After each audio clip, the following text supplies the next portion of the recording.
You are wondering how to make YEAT melodies. Well, I know a thing or two about making YEAT melodies. Let's dive straight into my DAW. So I have this melody pulled up right here. It's made with a one-shot pack from X. You can get this one-shot kit for only $3. Like, imagine $3. Like, that's like a drink in the cafe. I started off with this bass in D sharp Phrygian, which is like a really dark scale. It's just like the minor scale, except the second note is put just one note down. So it will be there normally, but you put it one note down. That's it. And so I laid this pattern down.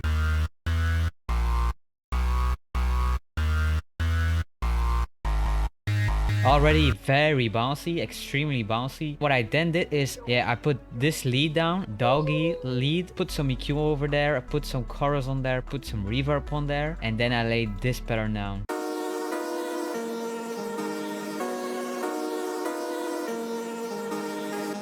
You need to see it like this. You take these notes, you put them down an octave, and then you have a D sharp minor chord. Over here, just duplicated the chord. I put the second note 1/2 step down, and I put the other note 1 note up. That's the whole progression. And then in the middle, I kind of went like down with the chords, but I also deleted like these middle notes. I kept one right here, just for some variation, so that the whole loop is not overloaded and like oversaturated with energy. And I just repeated that pattern. I put like some variation in here, which this pattern follows the bass. See, this figure is exactly the same as this kind of construction right here, so that accents the bass. Then what I then did is I put a shaper box on there. It's the vowel slicer, and I disabled the drive, the filter, and the noise too, so that you only have the vowel slicer but only just the time pattern. This is what it sounds like.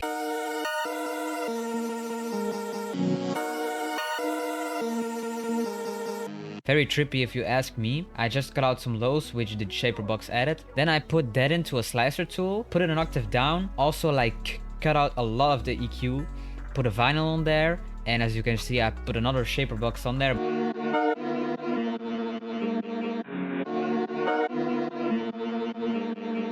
I just put a small warping effect on there, and that's basically it for the effects. Then that shaper box I used to make this sound, which goes like this. As you can see, very trippy as well. I just cut out some lows again. Always just cut out those lows. It interferes with your bass, so better get rid of it. Then the side chain, which like makes sure that the volume ducks once the other channel marked over here is like really high in volume. It can help to overcome those overloaded mixes. Then I also put a reverb over there and an auto pan, which makes the sound go from right to left, and it's really like keeping the listener attached to the melody. You know, it's not like, oh, I'm just listening to a melody. No, the notes are actually going from left to right. After 1.5 bars, it changes from side to side, and it keeps it more interesting.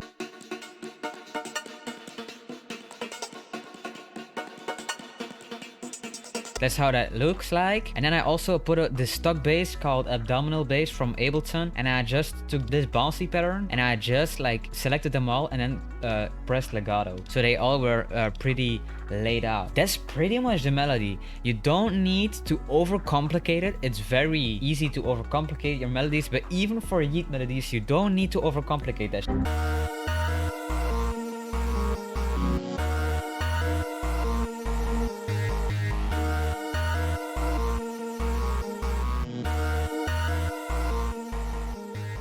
I wish you all a very good new year with a lot of accomplishments, and go check the one-shot kit from Exile, and see you in the next one.